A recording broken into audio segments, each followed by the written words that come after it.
What's up YouTube, and welcome to the Anabolic Outpost. In today's edition, I have an anabolic version of the Biscoff cookie spread. If you're not familiar with what Biscoffs are, it's essentially just a gingery shortbread cookie, and they also make a cookie butter spread, which is what I'm going to be making in this video. But my version is going to be much lower in calories while also offering a higher protein content. And I really can't even put into words how much I enjoy the Biscoff cookie and their spread. It's honestly my favorite big brand store-bought cookie that you could get. But unfortunately, the macros are what you would expect from a cookie, which is why I use every possible excuse in the book to make recipes using Biscoff cookies. This recipe uses real Biscoff cookies, and there isn't much more to it than that, so let me just quickly show you.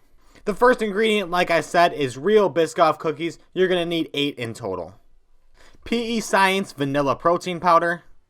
And the chocolate version as well. I believe mixing the two protein powder flavors complements the Biscoffs very well.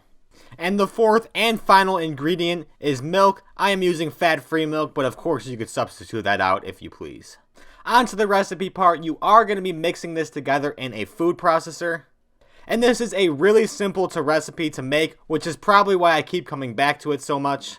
It's just super convenient to have something like this in your fridge that you could add to anything to increase the protein content. I'll add this to oats, French toast, pancakes, anabolic ice cream, you name it.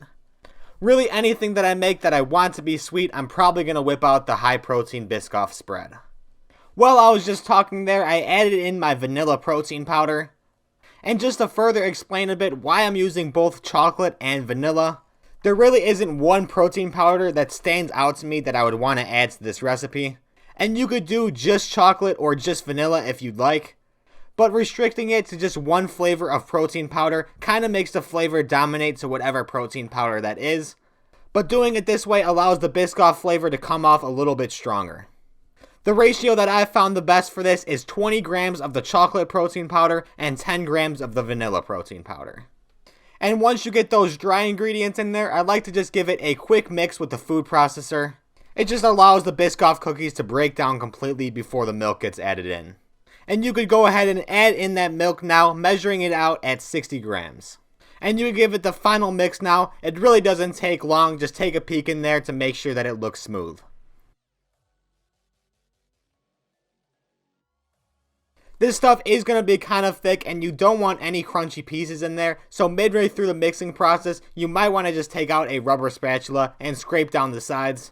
Especially with such a small batch, you really want it to be smooth throughout.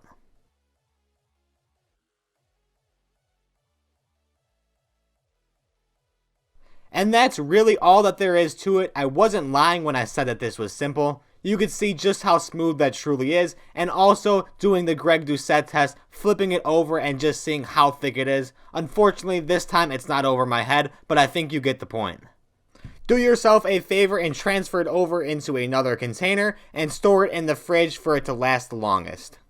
And that is really all I got as far as making this recipe goes. I believe I have just set a PR for shortest recipe tutorial. I don't know if that's a good thing or not, but I didn't need that much time to get it out there, so why extend the video longer than it needs to be? I would take this time to mention though that this recipe is actually a prequel to a recipe that I'm releasing next week. I will be using this high protein Biscoff spread in my Biscoff oatmeal recipe that I eat nearly every day whenever I'm looking for a quick breakfast, which is actually quite often. Before I go though, I will leave you with the macros for this recipe. In total, it has 24 grams of protein with 52 grams of carbs and 13 grams of fat for a total of 420 calories. Definitely not the most insane macros that you'll ever see on my channel, but it is a sweet, buttery spread after all. How good can you get it without sacrificing the quality? On the bright side though, the cookies themselves are lower in fat than most cookies, which just fuels my addiction because it just makes them a little bit more flexible to eat throughout the day when you're not getting overloaded with all that fat. That's all I'll leave you with though before I go. If you did have any questions about how this recipe was made or anything throughout the video, leave a comment down below and I will get back to you as soon as possible. Other than that, if you found this recipe tutorial both helpful and delicious, leave a like and subscribe if you haven't already. And also consider supporting me on Patreon. You unlock privileges such as being able to request recipe tutorials and also seeing my future upload schedule for future videos before I even announce them to the public. Link in the description down below. There's even a tier that goes as low as $3.